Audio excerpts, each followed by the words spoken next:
Some dramatic moments caught on tape when a container falls from a trailer and onto a police cruiser. This was in Mount Pleasant, South Carolina. You can see the container fall over right onto the cruiser.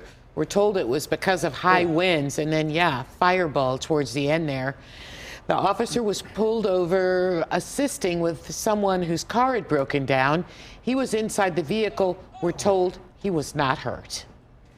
A hungry food delivery driver is in hot water for this doorbell video from England.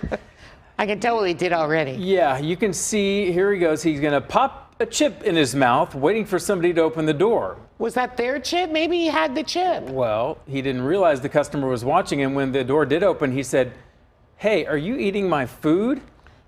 Apparently he was. No word if he was reported to the boss.